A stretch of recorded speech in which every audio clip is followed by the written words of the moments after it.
America-Iran ಯುದ್ಧದ ಮಧ್ಯೆ ಭಾರತಕ್ಕೆ ಪ್ರಯಾಣಿಸುತ್ತಿದ್ದ ಎಲ್‌ಪಿಜಿ ಟ್ಯಾಂಕರ್ ಹಾರ್ಮುಜ್ ಜಲಸಂಧಿಯನ್ನು ದಾಟಿದೆ ಎಂದು ಮೂಲಗಳು ತಿಳಿಸಿವೆ. ಹಡಗು ಶನಿವಾರ ಮಧ್ಯಾಹ್ನ ಯಾವುದೇ ತೊಂದರೆ ಇಲ್ಲದೆ ಜಲಸಂಧಿಯನ್ನು ಹಾದುಹೋಗಿದೆ.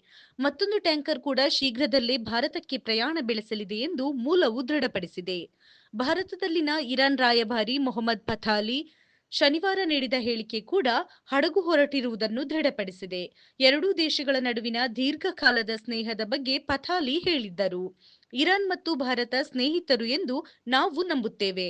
ನಮಗೆ ಸಾಮಾನ್ಯ ಆಸಕ್ತಿಗಳಿವೆ. ನಮಗೆ ಸಾಮಾನ್ಯ ಅದೃಷ್ಟವಿದೆ ಎಂದು ಫತಾಲಿ ಹೇಳಿದ್ದರು.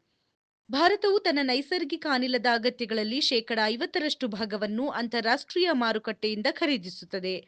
ಇದರಲ್ಲಿ ಶೇಕಡಾ 20ರಷ್ಟು ಭಾಗವನ್ನು ಕತಾರ್‌ನಿಂದ ಆಮದು ಮಾಡಿಕೊಳ್ಳುತ್ತದೆ.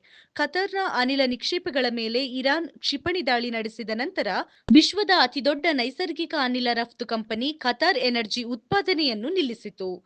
ಇದು ಏಷ್ಯಾದ ಪ್ರದೇಶಗಳಿಗೆ ನೈಸರ್ಗಿಕ ಅನಿಲ ಪೂರೈಕೆಯ ಮೇಲೆ ಪರಿಣಾಮ ಬೀರಿದೆ.